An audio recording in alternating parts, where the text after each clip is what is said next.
Bienvenidos a su canal Cristiano Imprudente. Vamos a ver hasta dónde llega la libertad en este podcast de Marco Antonio Regil, que hace con Pancho Contreras. Esta es la segunda parte de la teología de Pancho Contreras.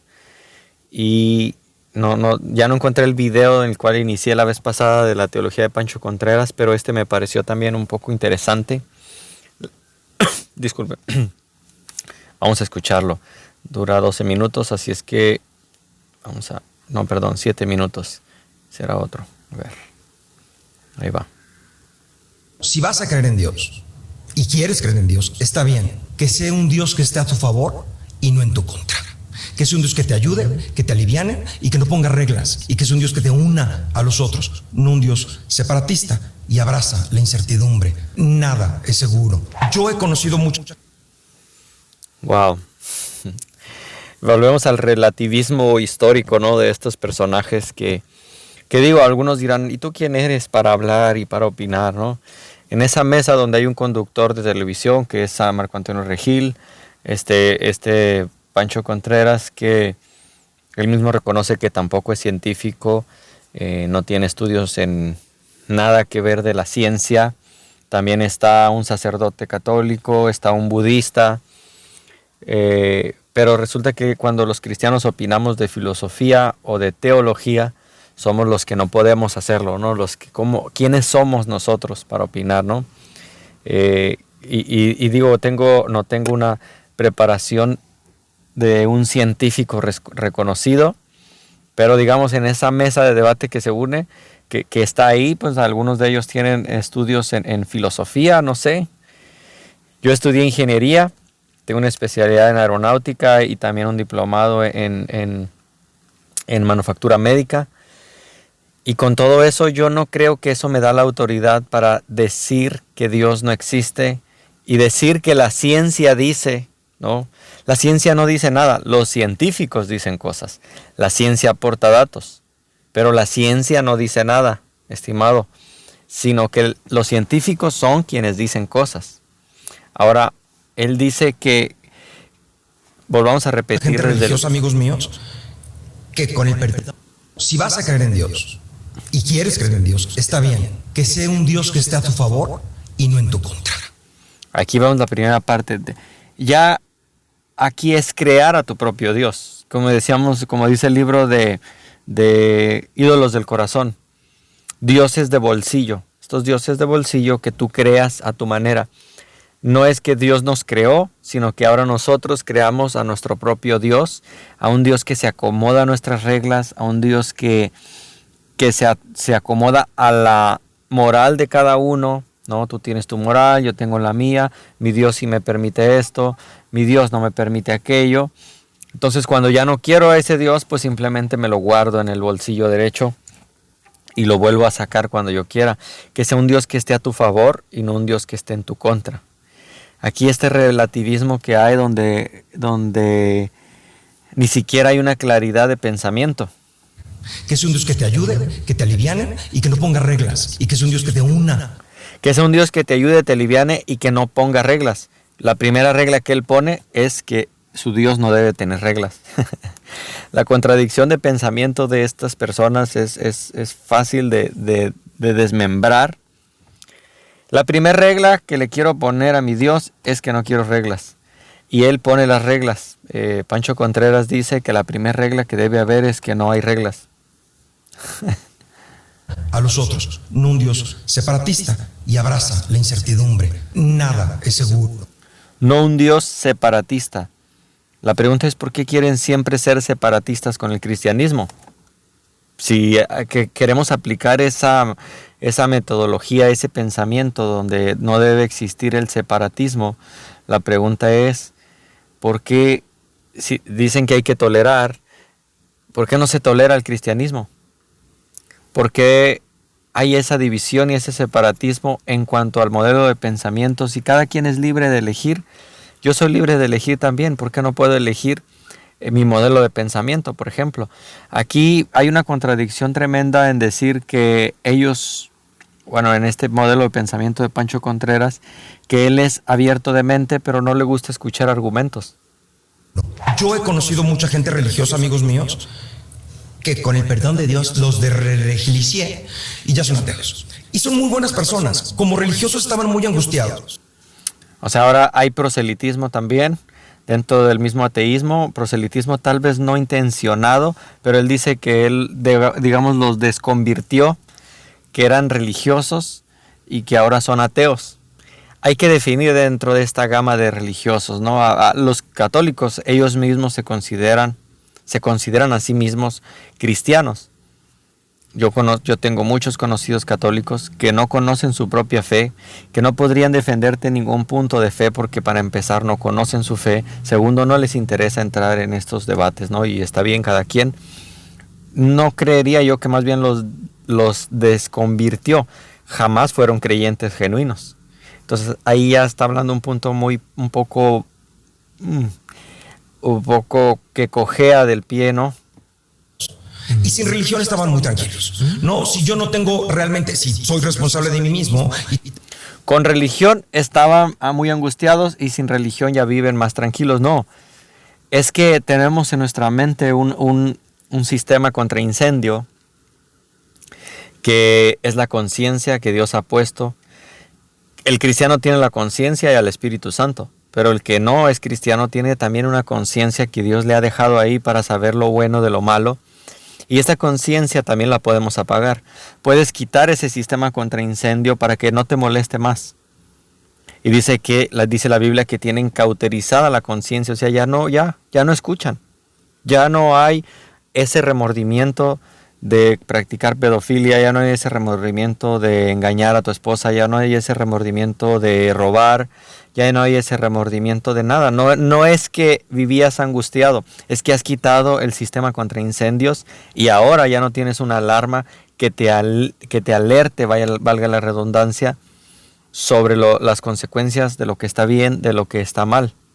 No es que vivían angustiados, y lamentable que sí hay religiosos cristianos, entre comillas, que viven angustiados, como hablaba yo en el tema de Carlos Vallarta, el video de la teología de Carlos Vallarta, que al parecer muchos ateos, pues como el Borras, no vieron el video completo donde yo expliqué que yo sé que eso es un stand-up y que no estoy tomándolo a pecho, sino que estoy diciendo que aunque sea un stand-up, esa manera de pensar de ese chiste o de ese stand-up es el modelo de pensamiento de la mayoría de los ateos, donde piensan que nosotros seguimos leyendo la Biblia o oramos a Dios porque tenemos temor a romper sus reglas en cuanto a que es un Dios que está esperando a que nos equivoquemos. No, el cristiano genuino entiende que es pecador y que Cristo le ha salvado del pecado, no es perfecto,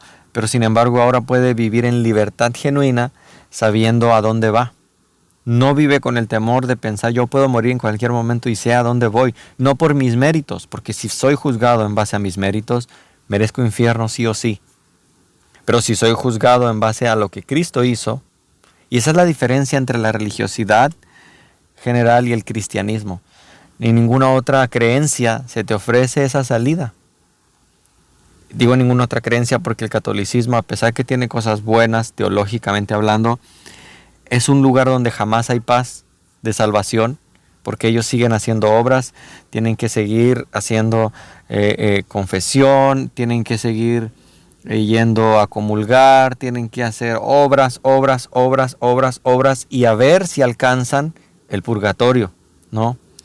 Pero no hay una seguridad de salvación, no hay una certeza.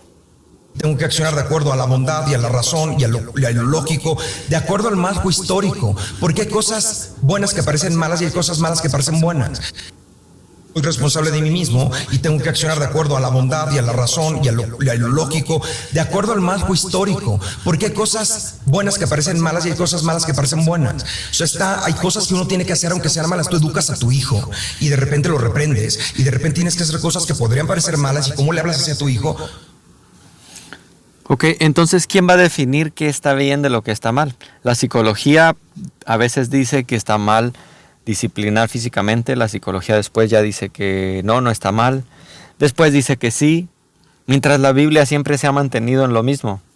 Es instruye al niño en tu camino, la vara de la corrección no lo matará, pero lo evitará, lo apartará del infierno. Es decir, si corregimos a los hijos, si disciplinamos, podemos evitar que sufran un accidente, que terminen en la cárcel, si desde pequeños los educamos.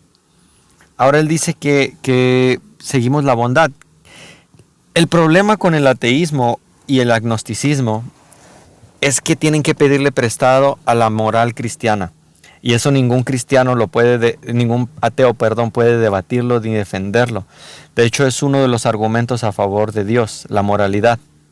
Hay un libro muy bueno que se llama Robándole a Dios. Cómo el ateísmo o el agnosticismo, el gnosticismo, tiene que robar de la moral de Dios para tener una sociedad que pueda subsistir. Ninguna sociedad. De hecho, el posmodernismo lo que va a demostrar es precisamente que el posmodernismo es ilógico y no puede existir un mundo posmoderno, ¿no? Como decía en mi video de Fe Razonable, haciendo referencia a lo que habla se me fue el nombre del autor de Fe Razonable. Iba a decir Chris Dupont, no sé por qué, pero él habla de que ningún ingeniero dice, bueno, yo siento que ese puente puede aguantar tantas en base a mis sentimientos, ¿no? No, tiene que estar basado en algo racional, en algo que puedas medir, que puedas comprobar. Ahora, ¿quién va a definir qué está bien, qué es bondad y qué no es bondad, qué es malo y qué es bueno? ¿Quién? ¿Quién puede definir eso? Por eso el ateísmo le tiene que pedir prestado a la moral cristiana. Tienen que seguirle pidiendo prestado porque no tiene una base. Y ya recuerdo el nombre, William Lane Craig es el autor del libro Fe Razonable. Porque estás buscando un bien mayor, ¿no? Y el ejemplo que quería poner con esto del libre albedrío que decías del mal, y a donde ibas es, tú como padre, tú pusiste tu ejemplo de padre que tú vas haciendo cosas malas a su nombre. Y entonces, pues, él te dio la libertad de hacer. Si tú como padre tienes 5 hijos, 4 hombres y una mujer, y ves que estos 4 hombres están madreando a la mujer y le están violando constantemente, y tú eres el padre y son tus hijos, tú dirías, pues es que les dije que eligieran, o sea, podrían elegir violarla, pues sí, es que le están violando y ella no se puede defender. Es como les di la libertad. Pueden elegir no violarla, pero pues eligen violarla. Y ella no tiene, ¿ella qué dice? De la culpa, no hizo nada. Y se pregunta, ¿por qué Dios permite eso? ¿Por qué no se mete Dios en eso? O sea, si nada más es, pues les di la libertad, ni pedo, me parece terrible. Sí. Me parece terrible que diga, pues les di la libertad y la pueden violar. Pero ahí el punto... Igual no van a pasar el amor eterno conmigo. Pero a ver, tomándome de esa pregunta, y eso es lo que... Y aquí volvemos de nuevo al problema moral. ¿Creen ellos que con el problema moral demuestran la inexistencia de Dios? De hecho, no se dan cuenta porque, no hay gente preparada ahí filosóficamente hablando, ni siquiera el cura que está ahí como un mueble más en esa charla. El problema del mal no demuestra la inexistencia de Dios, de hecho, la confirma. La confirma de 2 maneras. Uno, primeramente, ¿por qué dices que, fíjate, y remuestra lo que te estoy hablando sobre que necesitan pedirle prestado a la moral cristiana? ¿Sobre qué base dices tú que está malo violar? ¿Sobre qué base? ¿Por qué? ¿Por qué te pregunto eso? En lugares musulmanes, en lugares no cristianos, de hecho, déjame decirte que si tienes la libertad de hablar así de Dios, es porque vives en un país cristiano. Vete a un país musulmán a hablar así de Dios. Yo reto a estos valientes, ¿no? que se ponen a criticar la moral cristiana o el cristianismo, pero tienen esa libertad gracias al cristianismo. Bueno, ¿sobre qué base moral, sobre qué sustento dices que violar está mal?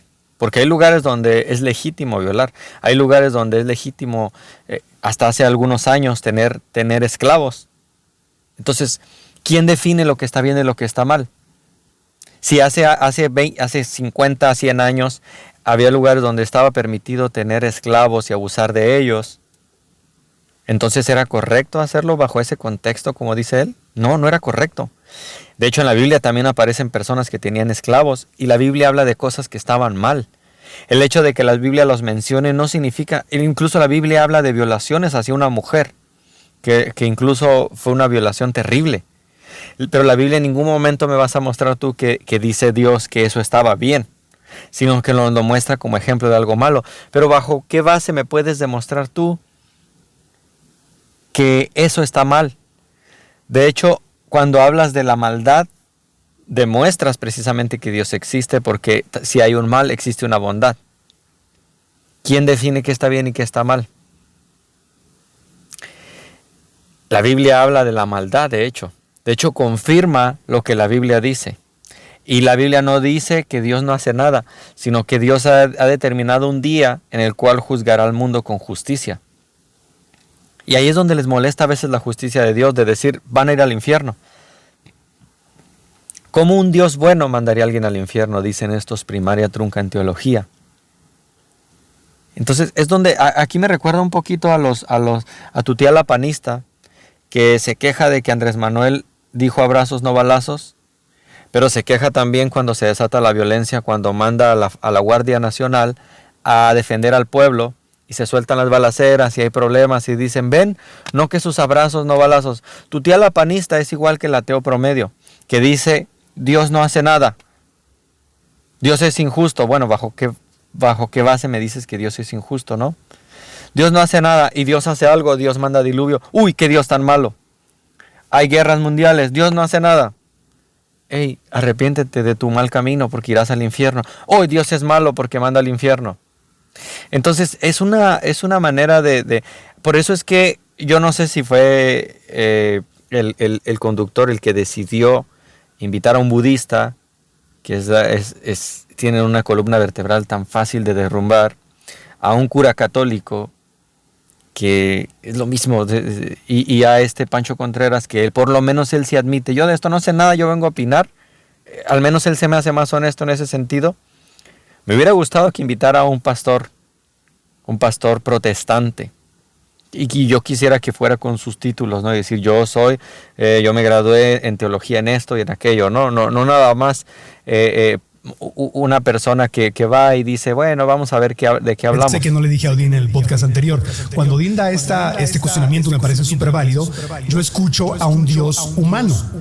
Es un ejemplo de un padre humano que obviamente si lo permite, pues que poca. Pero yo no veo a Dios como un ser humano que permite o que no permite. Yo no creo en un Dios, por decirle Dios, por usar ese nombre, que está en el micromanejo del asunto y aquí estoy parcialmente de acuerdo con Marco Antonio Regil, porque de hecho eso quieren hacer de Dios, aunque también Marco Antonio no tiene una visión clara. Es como un agnóstico que dice, puede ser, puede que no, puede que sí, pero en cierto modo estoy de acuerdo en cuanto dice que pues él no ve a Dios, y yo tampoco, como a ese Dios de micromanagement, ¿no? Que en realidad Dios sí está pendiente de todo, a Él no se le escapa nada, porque es una de las cualidades de Dios, que Él es omnisciente, omnipresente, omnipotente, Él es amor, Él es justicia. Son cualidades de Dios que nadie más tiene, que no tienes tú, que no tengo yo. Pero lo que quieren hacer ahora, pues es hacer un Dios, como decía, a tu manera. Voy a dejar el video hasta aquí porque creí que iba a poder terminarlo en menos de 20 minutos, entonces ya se me fueron los 20 y voy a retomarlo en una siguiente parte del podcast que voy a subir a Spotify y pues también va a estar en YouTube. Dios te bendiga, cristiano imprudente, gracias por escuchar y compartir.